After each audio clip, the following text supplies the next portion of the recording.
Var det verkligen en förbannelse som sökte hela Gräfsnäs slott i de större ruiner? En på så tar vi utforska saken.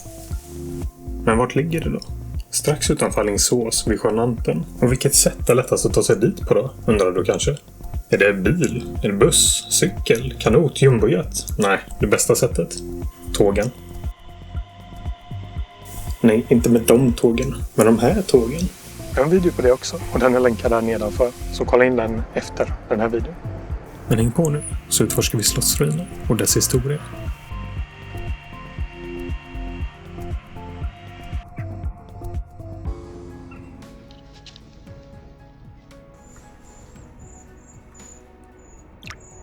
Och du, stranden här vid Anten är ändå helt okej, va? Anten betyder Svansjön på fornnordiska. Nu är det slutet av september och det har varit väldigt kallt flera nätter, men jag tycker fortfarande det är nästan badvänligt här i vattnet, om jag ska vara ärlig med dig. Definitivt värt om du kommer hit och har en hel utflyktsdag. Ta med dig badkläder. Jäklar vad skönt att vara i vattnet alltså. Kolla stranden. Helt otroligt. Ingen folk.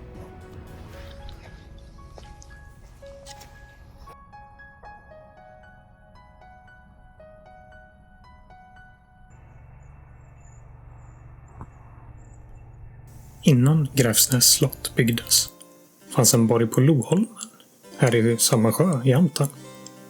Där växte bland annat Ulf Gudmarsson upp. Ni vet, han som var make till heliga Birgitta.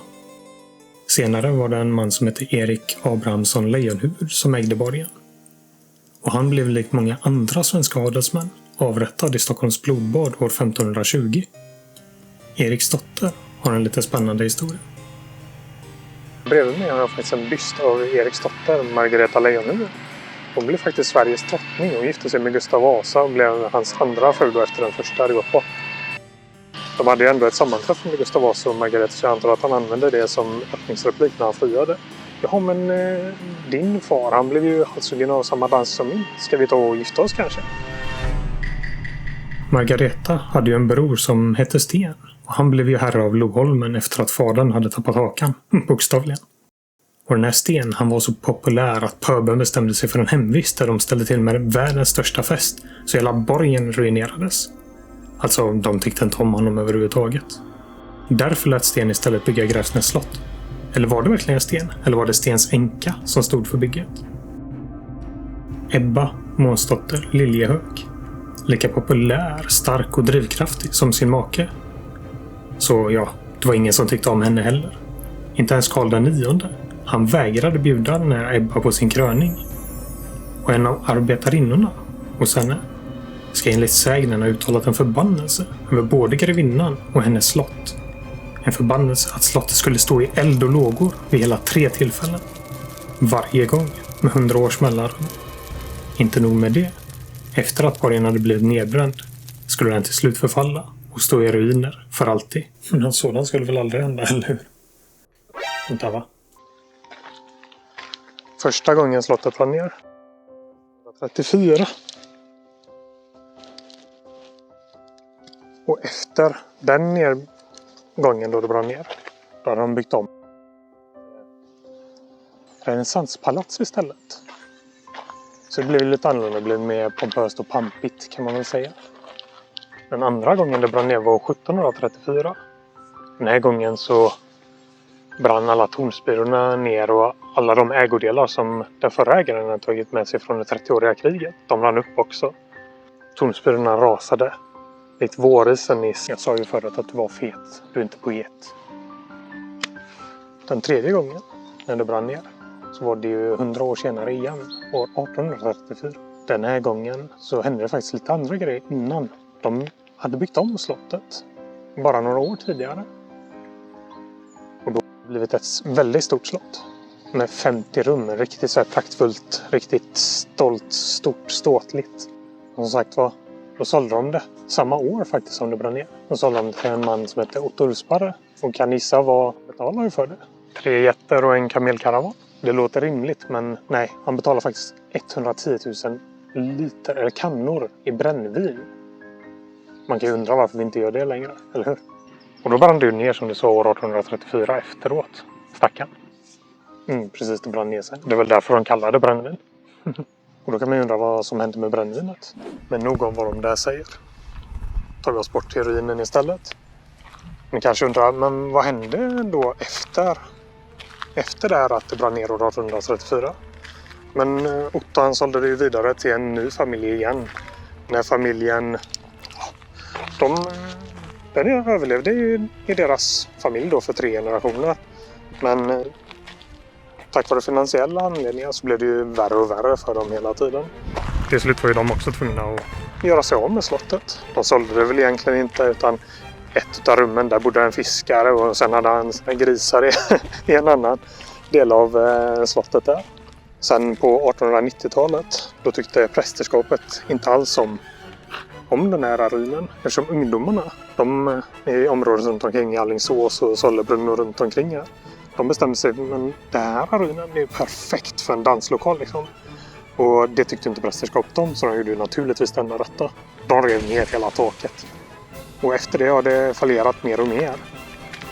Så är förbannelsen, ja. Det vet jag inte, men vi kan ju försöka ta reda på det. Och även om de här historierna om blodfläckarna och skelettet, röstningen och allt det där, så är jag med bort till slottet.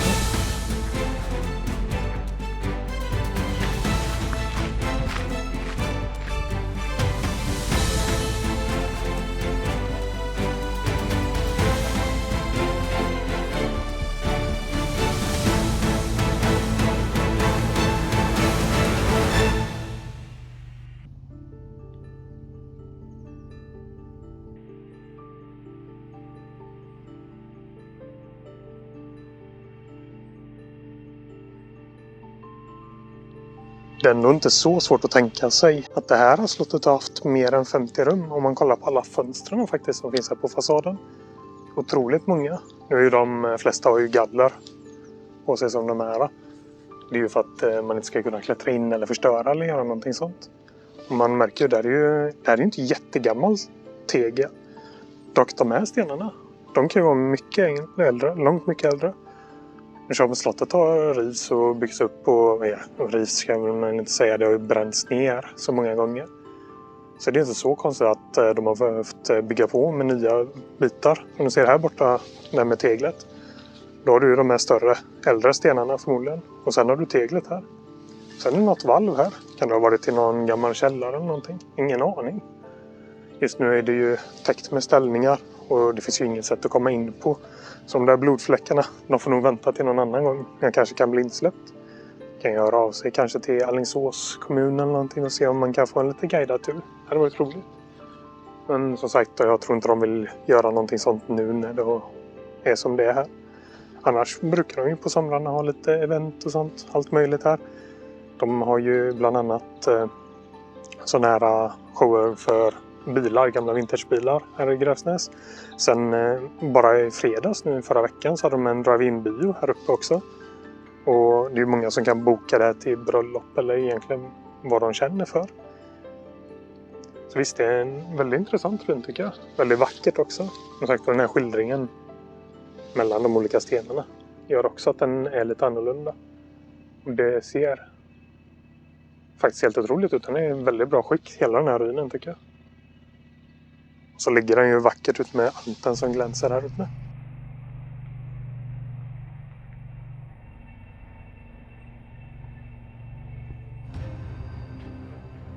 Har Gräfsnäs slott någonsin blivit belägrat?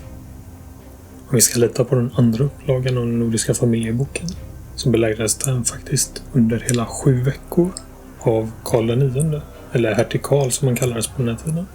Detta var under oroligheterna mot kung Sigismund III av Polen. Axel Leijonhufvud, som var slottets herre vid den här tiden, han hade tidigare varit väldigt god vän med Karl. Men efter Johan III:s död så tog han Sigismunds sida. Till en början i alla fall. Och därför belägrade Karl slottet. Dock så bytte Axel senare sida till Karl istället. Vilket han gjorde rätt i med tanke på att Karl vann.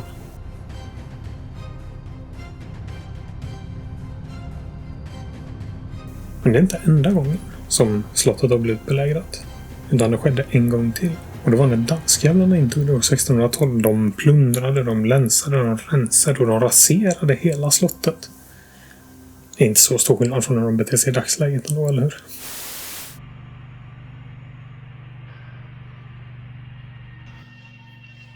Ställningen ser ju förvisso väldigt tråkig ut tycker jag, men lila passar ju lite bättre än andra färger. Det är i alla fall inte blått som täcker hela alltet.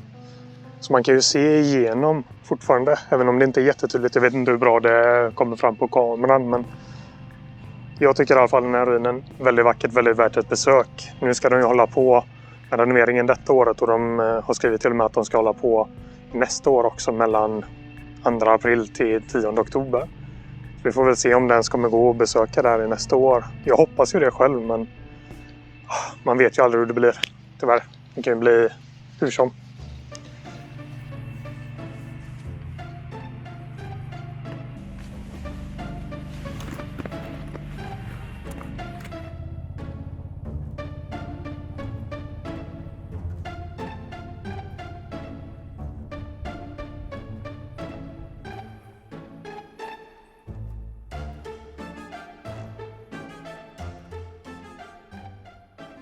Författarinnan Sofie von Knorring spenderade sin barndom här på Gräfsnäs.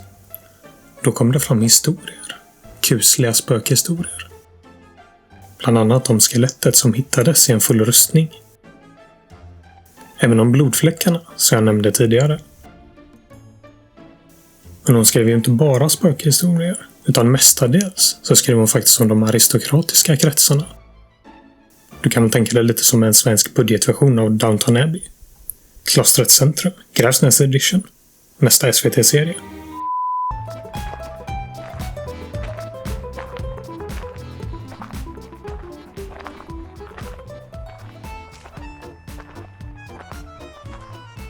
Jag tror jag har kommit rätt nu. Här i västra delen av parken finns det som heter Jungfrukullen. Och härifrån kommer en av de kusligaste historierna. För här var nämligen en kvinna begravd som inte fick vila i vigd mark, som du har otur. Eller kanske tur. Så kanske hon uppenbarar sig för dig en fredagskväll om du är här ensam. Men då kan du alltid vinna över den med all din charm och karisma. Och med tjenare stumpan, du är lik min farmors mormors mor, nämligen död. Fungerar varje gång. Bättre pick-up-line än den där med Gustav Vasa och halshuggen far. Jag tror jag behöver arbeta på mina pick-up-lines.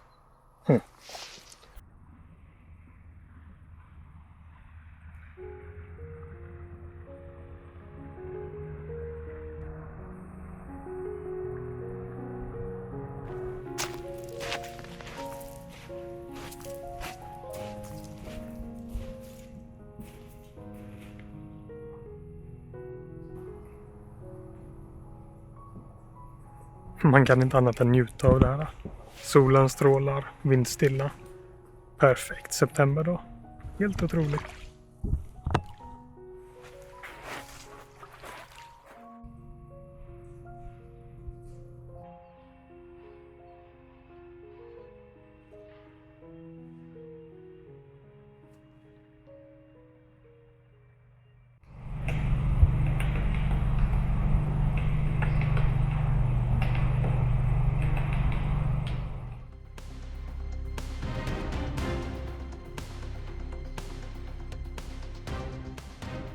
Men vad hände egentligen till slut med ruinen? Varför är den i så bra skick i dagsläget?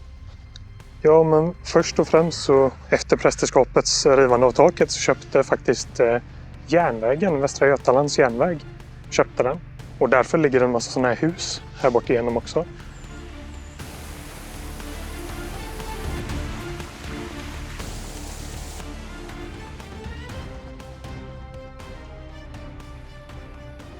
Och de ägde det ju en viss period. Sedan lades ju den järnvägsbanan ner.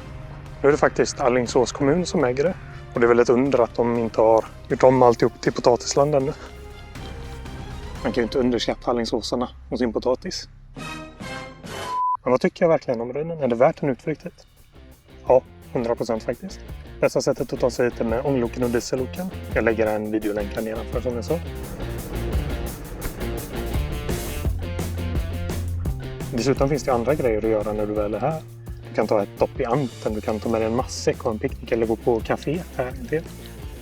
Och det finns ju mycket att se, mycket att göra. Har man tur så finns det svanar, jag har inte sett några idag då. Det heter ju Svansjön av en anledning. Anten betyder Svansjön på fornnordiska kan man väl säga.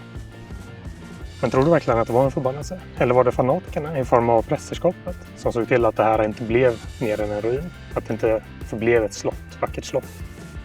Ja, lämna gärna en kommentar nedanför. Och det var väl allt för idag. Då syns vi i nästa video. Ta hand om dig.